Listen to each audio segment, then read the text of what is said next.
sekarang ini. Semenjak itu dalam sebuah tafsir itu Namrud itu belum pernah ketemu dengan yang namanya Nabiullah Ibrahim alaihissalam. Nah, tapi setelah kejadian merusak itu akhirnya Namrud ini kepingin ketemu. Dia aturlah oleh Namrud ini sebuah cara.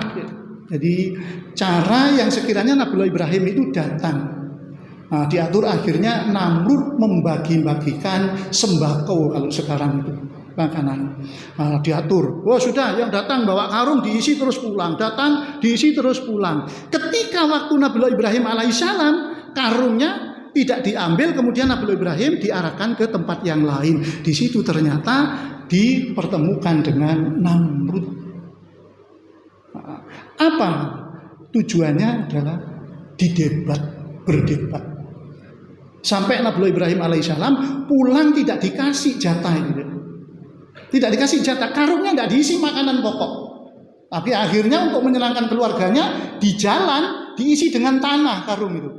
Kemudian ditaruh di depan rumah supaya Ibu Sarah beserta Nabi Lut masih ikut sana. Supaya senang, termasuk yang lainnya. Akhirnya Nabiullah Ibrahim tidur. Kemudian istrinya keluar mau masak, ngambil yang ada dalam karung itu. Akhirnya dimasak. Masak selesai dihidangkan, Nabiullah Ibrahim dipersilakan untuk makan. Terkejut Nabiullah Ibrahim, loh masak dari mana kamu ini? Loh dari yang ada dalam karung, yang tadi yang antrian itu. Ternyata tanah yang dimasukkan dalam karung oleh Nabiullah Ibrahim alaihissalam itu diganti oleh Allah dengan makanan. Nah ini Nabiullah Ibrahim tahu sudah, oh ini dari Allah SWT. Nah, itu langsung dari rumah. Kemudian debatnya sekarang.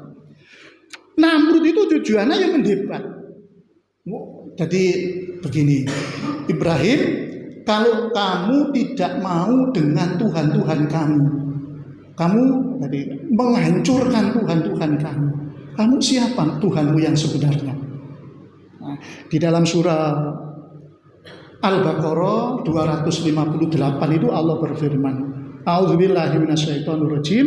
Alam taro ilal ladzi haja Ibrahim fi rabbih an atahullahu mulk. Alam taro, tidakkah engkau melihat, tidakkah engkau memperhatikan alladzi orang yang haja Ibrahim, yang mendebat Nabiullah Ibrahim alaihissalam fi rabbih, tentang Tuhannya, maksudnya mendebat tentang Allah. An atahullahu mulk, bahwa karena Allah telah memberikan kepadanya mulk, satu kerajaan. Idqala Ibrahimu, ingatlah ketika Nabiullah Ibrahim berkata, Rabbiyalladzi yuhyi wa yumit. Tuhanku, maksudnya Allah, kata Nabiullah, yuhyi wa yumit. Kalau engkau tanya kepada siapa Tuhanku yang sebenarnya, Tuhanku itu Tuhan yang bisa menghidupkan dan bisa mematikan. Qala, akhirnya Namrud menjawab, kalau hanya itu, ana uhyi wa umit, saya juga bisa menghidupkan dan bisa mematikan. Akhirnya apa? Ada dua budak dipanggil, disuruh dekat di depan Namrud. Tanpa ada rasa belas kasihan, pedangnya Namrud dikeluarkan dari rangkanya, langsung salah satu dari dua budak itu ditebas lehernya. Wah, itu sudah ini, putus tenggorokannya, akhirnya roboh. Yang satu meninggal dunia, yang satu hidup. Lalu sesumbar kepada Nabiullah Ibrahim alaihissalam. Wahai Ibrahim, lihat, kalau Tuhanmu bisa menghidupkan dan bisa mematikan, saya pun juga bisa. Ini saya matikan, ini saya biarkan hidup. Nah, seolah-olah Namrud itu tidak mau kalah dengan Allah. Apa kata Nabiullah Ibrahim alaihissalam? Qala Ibrahim, Nabiullah Ibrahim menjawab, fa innallaha ya'ti bisyamsi minal masrik. Sesungguhnya Tuhanku lebih hebat dari itu, karena sesungguhnya ia bisa menjalankan matahari dari timur. Fa'ti biha minal maghrib. Coba kalau engkau bisa jalankan matahari dari barat ke timur, langsung tertunduk. Fabuhital ladzi kafar, tertunduk orang kafir itu. Berarti in wallahu la yahdil qaumadz zalimin. Dan Allah itu tidak memberikan petunjuk kepada kaum yang zalim. Tidak mau diarahkan dengan berbagai macam alasan. Kan debat seperti ini kan sudah kalah. Seluruh anak buahnya Namrud itu sudah menyadari kalau Namrud itu tidak kuasa. Tapi karena sudah nafsu didahulukan, dikedepankan, akhirnya dia tetap tidak mau menganggap Allah sebagai Tuhannya, menganggap bahwa dirinya adalah sebagai Tuhan. Nah, kemudian dengan berbagai macam cara tidak mau, sehingga Allah mengutus langsung malaikatnya. Malaikat yang pertama diutus tidak mau beriman, yang kedua diutus tidak mau beriman, yang ketiga diutus juga tetap tidak mau beriman. Akhirnya Allah mengutus bala tentaranya sekehendak Allah. Apa tentaranya? Dikirimlah tentara Allah, nyamuk. Coba dimusuhi dengan nyamuk. Diperintahkan seluruh tentaranya keluar. Nyamuk datang sampai dikatakan dalam kitab itu sinar matahari ini tidak kelihatan karena banyaknya nyamuk, sehingga seluruh tentaranya digigit nyamuk. Tidak hanya darahnya yang dihisap, tapi daging-dagingnya pun habis dimakan oleh nyamuk. Sementara Namrud itu cuma diberi satu hukuman saja. Apa? Satu nyamuk yang dimasukkan ke dalam hidung sampai ke kepala, tidak mati-mati. Itu kalau sudah nyamuknya di dalam ini, mereka ini bergerak di sana, kesakitan, kepalanya dipukuli terus ini hidup agak lama, tersiksa seperti itu, sehingga sampai meninggal dunia ya gara-gara satu nyamuk. Nah ini, apa ini hanya terjadi pada Nabi Ibrahim alaihissalam? Tidak. Saya baca itu di negara mana yang sekarang dikuasai oleh Erdogan itu, mana itu Pak?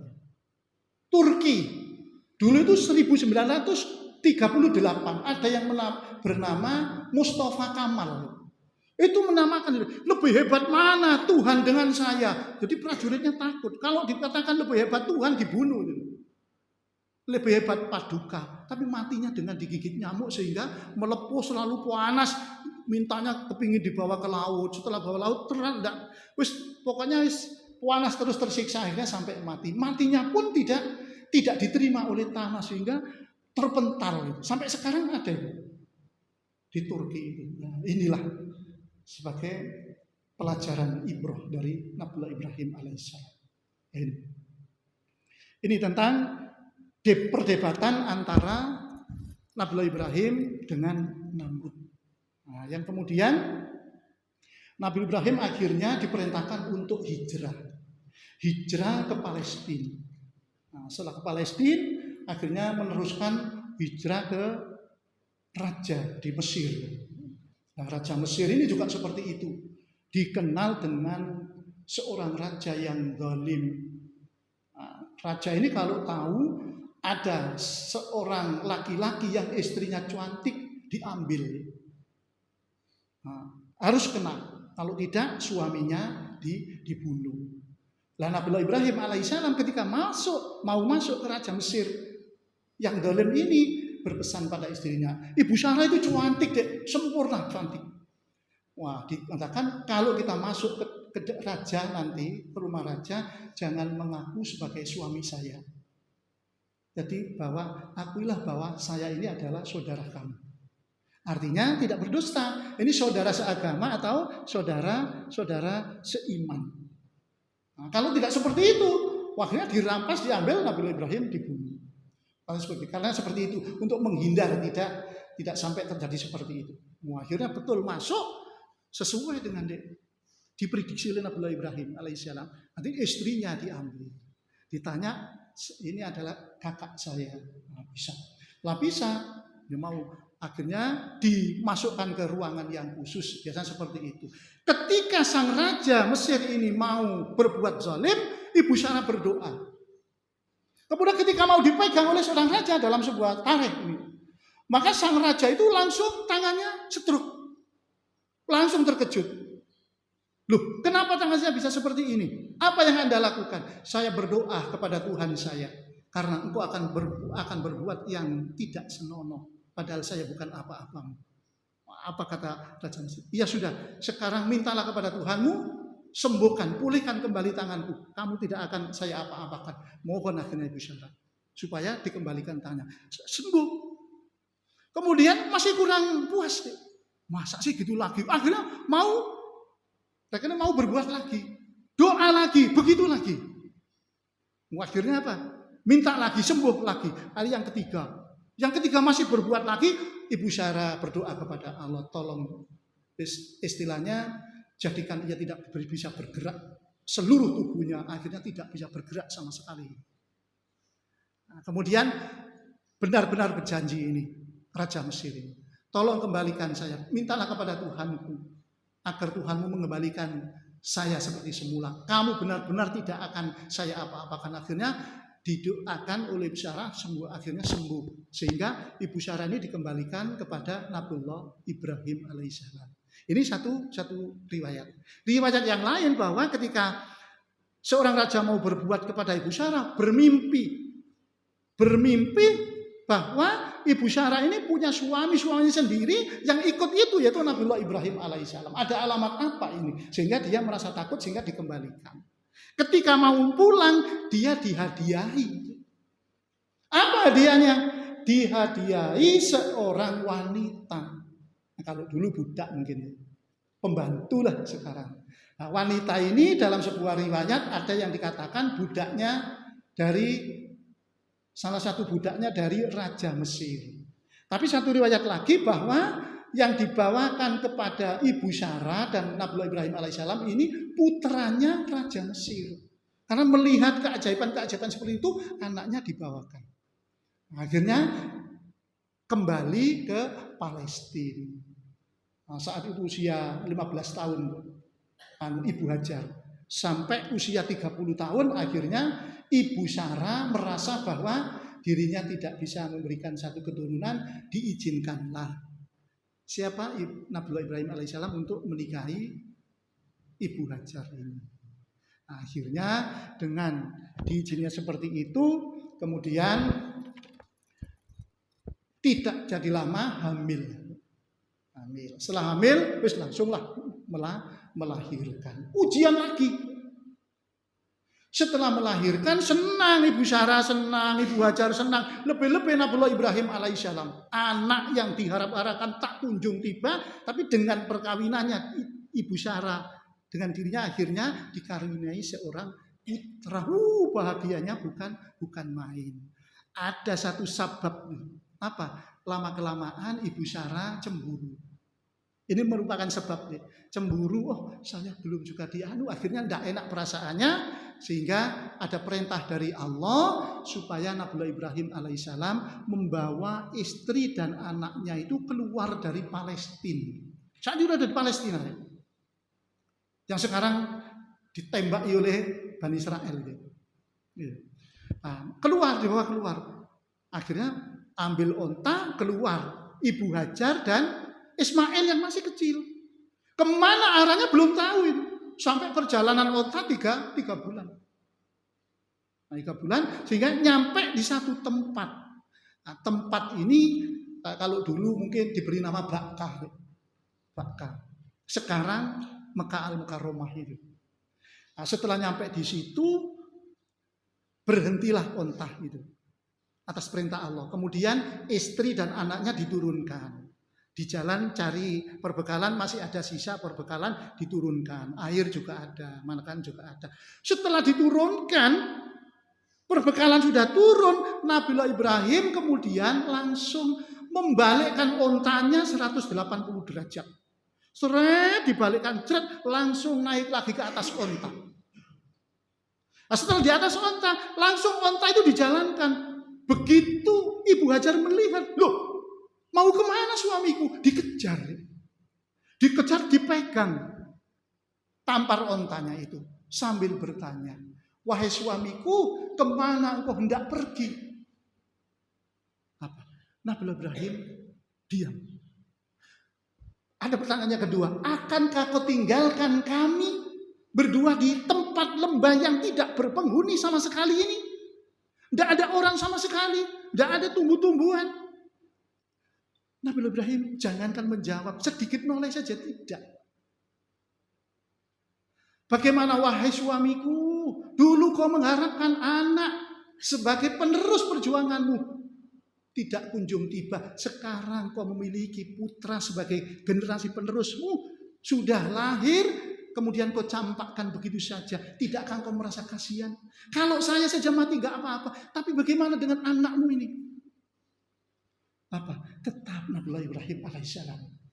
Apakah Nabiullah Ibrahim itu orang yang tegaan? Cak newes, enggak dia. Secara manusiawi, Nabiullah Ibrahim alaihissalam itu sangat-sangat kasihan dengan istri, lebih-lebih kepada anaknya. Sangat kasihan, cuman saja secara manusiawi tidak tega, tidak sampai untuk melihat istri dan anaknya mau ditinggalkan seperti itu. Yang pertanyaannya dari Ibu Hajar, Allah bihada. Allah yang memerintahkan seperti ini, wahai suamiku, disuruh membawa pergi saya dan anakmu ini, kemudian setelah nyampe di sini disuruh menurunkan, kemudian disuruh meninggalkan di tempat ini. Baru Nabiullah Ibrahim alaihissalam menoleh sambil manduk, sambil senyum. Iya. Oh, apa kata Ibu Hajar? Oh, kalau begitu idzan la yudayyi'una. Kalau begitu, iya Allah tidak akan membuat sempit aku, tidak akan menterlantarkan aku. Pergilah. Pergi sudah nggak apa-apa. Aku ikhlas, rela sudah kalau Allah yang perintah. Akhirnya ditinggal agak jauh, sudah mau tidak kelihatan. Nabiullah Ibrahim berdoa yang Allah abadikan di dalam surat Ibrahim ayat 37. Bisa dihafal nanti anak-anak ya. Dengan doa, a'udzubillahi minasyaitonirrajim, Rabbana inni askantu, ya Rabb kami, ini askantu, sesungguhnya aku tinggalkan min dzurriyyati, sebagian dari keturunanku, biwadin, di lembah ini yang ghairi dzar'in, yang tanpa ada tanaman, inda baitika, di sisi rumahmu, yaitu Ka'bah muharraman, yang dihormati, yang disucikan itu. Jadi Ka'bah itu mula-mula bukan zaman Nabiullah Ibrahim. Yang membangun pertama Ka'bah itu adalah Nabiullah Adam alaihissalam. Kemudian kena banjir ketika Nabi Nuh alaihissalam, umatnya banjir itu. Akhirnya rusak, tinggal fondasinya saja. Kemudian ketika Nabiullah Ibrahim dengan Ismailnya yang sudah besar dibangun kembali. Ini ceritanya. Nah, ketika Ismail kecil kan diletakkan di sebelah Ka'bah itu fondasinya yang rusak. Jadi dituliskan Rabbana, ya Tuhan kami, liyuqimus shalah, supaya mereka menegakkan shalah. Faj'al afidatan, jadikanlah hati minan nas, sebagian dari manusia itu, tahwi, cenderung ilaihim kepadanya. Warzuqhum, dan urzuqhum, rezekikan kepada mereka minas samarot, dari buah-buahan, la'allahum yashkurun, agar mereka bersyukur. Nah, terus sekarang di sana walaupun tidak ada tumbuh-tumbuhan, tapi buah-buahan banyak berkat doanya Nabiullah Ibrahim alaihissalam. Nah, setelah itu ditinggalkan sudah. Tinggalkan tidak kelihatan sudah. Hari demi hari namanya air. Mungkin satu termos untuk berapa hari? 2 hari lah habis. Setelah itu tidak ada, makanan sudah habis, air tidak ada. Sementara padang pasir, gunung-gunung gitu. Haus. Lama seminggu sudah hampir tidak kuat sudah. Makan sudah tidak ada, minum tidak pernah. Mau di mana cari air tidak dapat. Akhirnya Nabiullah Ismail alaihissalam yang masih kecil itu nangis, itu sudah tidak keluar suaranya. Tidak keluar suaranya. Nah, sehingga diperkirakan meninggal dunia sudah. Tapi dengan tetesan air mata itu kemudian elonya itu langsung ditaruh di bibirnya. Ternyata masih bisa kecap-kecap. Masih hidup anak saya. Lalu diletakkan di situ. Diletakkan, akhirnya sang Ibu Hajar ini berusaha untuk mencari air. Di tempat, di sofa di situ dilihat di sebuah tempat marwah. Seolah-olah ada air yang banyak. Larilah Ibu Hajar ini. Ternyata setelah nyampe di marwah itu tidak ada air, hanya sebuah, karena sinar matahari yang menyinari pasir seolah-olah ada air. Apa itu namanya? Fata Morgana ya. Nah, itu. Kemudian dari sofa dilihat di marwah, atau dari marwah ke sofa itu dilihat seolah-olah ada air seperti itu. Dikejar, ternyata bukan air. Dikejar sampai 7 kali, yang kemudian dikenal jadi istilah sa'i, yang dijadikan sebagai rukun haji dan rukun umroh. Itu nitik tilas kepada keluarga Nabiullah Ibrahim. Tidak nemu, sehingga sudah 7 kali tidak nemu, kemudian mendekatlah Ibu Hajar ke anaknya. Dilihat bahwa ternyata di sebelah anaknya itu ada pasir yang sedikit basah. Kemudian digalilah oleh Ibu Hajar. Digali ternyata keluar airnya. Digali akhirnya airnya meluber. Langsung diginikan sama Ibu Hajar. Zam-zam, zam-zam, zam-zam. Artinya apa? Ini bukan bahasa Arab ya. Ini bahasa Palestina dulu ya. Artinya berkumpullah akhirnya saat itu. Nah, kalau seandainya dalam sebuah hadis ya, Ibu Hajar tidak menyebut zam-zam seperti ini, maka dunia ini akan sudah habis dilahap oleh air itu. Itu aja di zam-zam Indonesia aja lebih luas laut daripada daratan gitu. Ini sebuah hadis ini. Akhirnya dengan air itu Ibu Hajar minum, Ismail dikasih minum itu segar lah. Nah, segar ini karena keikhlasannya. Jadi taat, ikhlas, Allah sayang kepadanya, diberi balasan seperti ini. Ya, kemudian karena di situ banyak air, biasanya di burung itu kalau ada air itu cari. Akhirnya nemu banyak temannya di atas banyak burung, langsung ke bawah minum, pergi lagi banyak akhirnya. Ada beberapa kelompok orang yang biasanya pindah-pindah hidupnya, bangsa Jurhum. Itu pindah, akhirnya kok ada burung di atas. Biasanya ada burung, ada air, langsung didatangi. Betul di situ, loh kok ada sumur yang bagus ini. Siapa yang punya ini? Ternyata dicari yang punya Ibu Hajar. Kemudian bangsa Jurhum ini minta izin kepada Ibu Hajar. Kalau Ibu berkenan, kami akan membuat rumah-rumah di sebelah sini. Dan kami adalah saudagar. Nanti kami kalau diizinkan, kami siap untuk membayar air milik Ibu ini. Wah, akhirnya senang deh. Akhirnya dapat rezekilah Ibu Hajar dengan Ismail dari Allah lewat ujian yang begitu berat. Nabiullah Ibrahim lulus, berarti Ibu Hajar juga lulus. Wah, enak, akhirnya jadilah perkampungan saat itu diberi nama Bakkah yang sekarang ini jadi Mekah Al-Mukarramah. Ini.